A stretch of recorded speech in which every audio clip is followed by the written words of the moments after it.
Where do I begin? As I birth this stream of tears racing down my cheeks, hot, rebellious, unashamed. The question burns louder than the sobs, choking me. Was I stupid for falling for an irresistible, irresponsible poet? Was I foolish to believe that love could grow where it was never planted, to convince myself that time could nurture affection for a man I once felt nothing for? Or was my mistake simply entrusting my friend with the sacred story of my heart? I kneel now speechless, not knowing which words deserve the light of day from my trembling lips. Emmanuel was my first love, the kind that makes even silence sound like a verse. Every word he spoke was poetry, wrapped in warmth, dipped in danger. He had a voice that painted worlds, my world, with metaphors that melted my guard.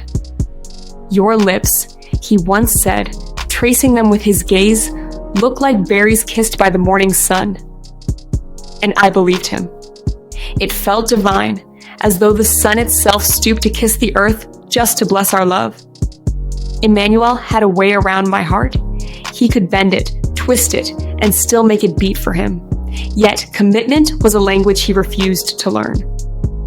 3 years after graduation, he had a good job, a promising future, enough reason to start a family, I thought. But he was still never ready to talk about marriage.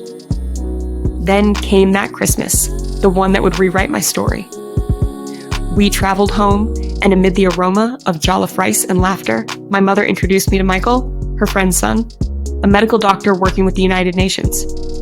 He was older than Emmanuel, more grounded, more deliberate. She's a good girl, Michael's mother said with pride.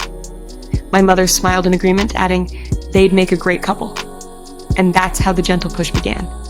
I ran to Emmanuel, breathless, to tell him what was happening, expecting a fight, a promise, a reason to stay. But his reaction was cold, almost dismissive, as though I were a stranger whispering nonsense. That silence tore something inside me. Michael, on the other hand, was everything Emmanuel refused to be. Intentional, calm, reassuring. He didn't just promise love, he promised a life. In that moment of hurt and pride, I wanted to prove that Emmanuel had no power over me. So when Michael proposed, I said yes. Within weeks, before he left for his next mission, I became Mrs. Michael. And just like that, I was happily married. Michael's absence echoed through the walls sometimes, but his calls filled the spaces with warmth. 2 years later, I had 2 children, a boy and a girl. He was everything a husband should be. Protective, generous, devoted. Yet, deep down, there was a loneliness I could never name. His love gave me the world, but the children became my true company. 5 years into our marriage, on a bright morning that smelled of peace, I found myself vomiting uncontrollably. At first, I laughed it off until the hospital confirmed it. Pregnant? I froze. My hand shook as the doctor's words replayed in my mind. Not again, I whispered, tears flooding my vision. The walls seemed to close in as memories of a buried secret resurfaced. I called the only person I could, my friend, Rachel, and poured out my heart. She promised to come immediately.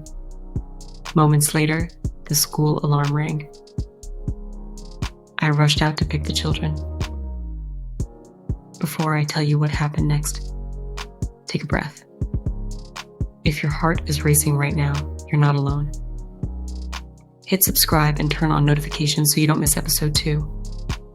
When I returned, the door was open. Rachel was already inside. I could hear the shower running. She must have thought I was home. From the hallway, her voice came sharp, furious. How could you be so stupid, letting Emmanuel get you pregnant again? As if 2 children weren't enough? A 3rd child, and none of them your husband's? What do you plan to do now? Her words cut through me like a blade. But she wasn't talking to me. The sound of my bag dropping startled her.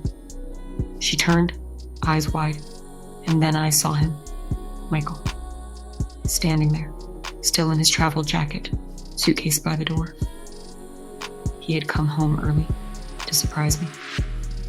Now, I am the one surprised, exposed, naked before truth. He had returned to celebrate his wife, only to meet the ruins of his trust. I can still see the hurt in his eyes, not wild anger, but that quiet, devastating kind of pain that drains color from everything.